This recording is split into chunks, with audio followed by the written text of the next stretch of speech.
نظر آتی ہے کہ ہم نے بھی ظاہری جو نمود و نمائش والے کام ہیں، ایک بندہ ہے اس نے پوری زندگی نماز ادا نہیں کی، لیکن اب میں یہ برا عمل ہرگز نہیں ہے، لیکن جب ربیع الاول شریف کا مہینہ آتا ہے وہ اپنے گھر میں یا کہیں بھی حضور کے میلاد کی خوشی منا دیتا ہے، لیکن جو حقیقی مقصد تھا دین پر چلنا، احکامات شریعہ پر عمل کرنا، وہ تو فوت ہو گیا، وہ اس کی زندگی میں کہیں نظر نہیں آیا۔ تو اسلام ان ظاہری چند اعمال پر سے ہرگز روکتا ہے کہ ان پر عمل نہیں کرنا، بلکہ اصل جو دین کی روح ہے اس پر عمل کرنا ہے۔ یہی اس آیت میں بھی اللہ کریم نے ارشاد فرمایا کہ نیکی صرف یہ نہیں ہے کہ آپ مشرق اور مغرب کی طرف منہ کر دیں، بلکہ نیکی جو ہے اس سے آگے نیکی کا درس اب جو اسلام نے سکھایا ہے اس میں پہلا ہے وَلَٰكِنَّ الْبِرَّ، لیکن نیکی من آمن باللہ ہے کہ اللہ پر ایمان لانا۔ گویا پہلی نیکی کی شرط یہ ہے کہ اس میں نفاق نہ ہو، اس میں کوئی جھوٹ نہ ہو، مکر و فریب نہ ہو، کوئی منافقت نہ ہو۔ من آمنا یعنی دل سے بھی رب کو رب مان لینا اور ظاہری طور پر بھی اپنے خدا کو رب مان لینا، یہ ہے من آمنا باللہ۔ دوسرا عقیدہ فرمایا والیوم الآخر،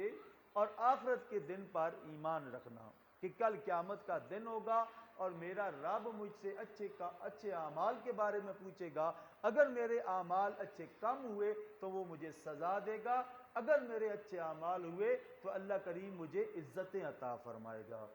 پھر فرمایا والملائکۃ والکتاب، دوسرا اللہ کی مخلوق ہے ملائکہ۔ کچھ لوگوں نے یہ عقیدہ گھڑا ہوا تھا کہ یہ اللہ کی بیٹیاں ہیں، استغفر اللہ معاذ اللہ، نفر کفر نباست، تو ایسا عقیدہ نہیں ہونا چاہیے۔ والکتاب، اور اللہ کی ساری کتابوں کا احترام کرنا چاہیے اور قرآن پر عمل کرنا اور اس کو ہر روز اور ہر صورت پڑھنا چاہیے۔ والنبیین، سارے نبیوں کا احترام کرنا چاہیے، لیکن اپنا امام اور محبت اور عشق کا قبلہ جو ہے اسی کو بنانا چاہیے کہ جو معراج کی رات مصلی پہ کھڑا تھا اور سارے کے سارے نبی مقتدی بن کر جس کے پیچھے کھڑے تھے۔ تو اس لیے والنبیین وآت المال علی حبہ ذوی القربی، اور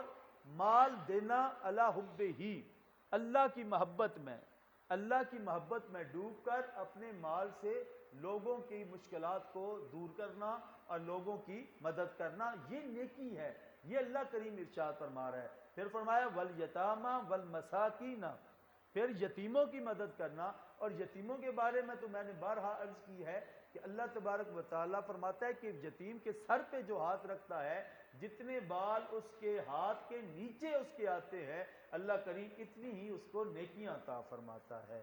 اور تو یہ یتیم کے سر پہ ہاتھ رکھنا یہ بہت بڑی نیکی اور بہت بڑے اجر و ثواب کا باعث ہے، تو یہ اس پر عمل ضرور کرنا چاہیے۔ پھر فرمایا والمساکین، اور فقیروں کو، وابن السبیل،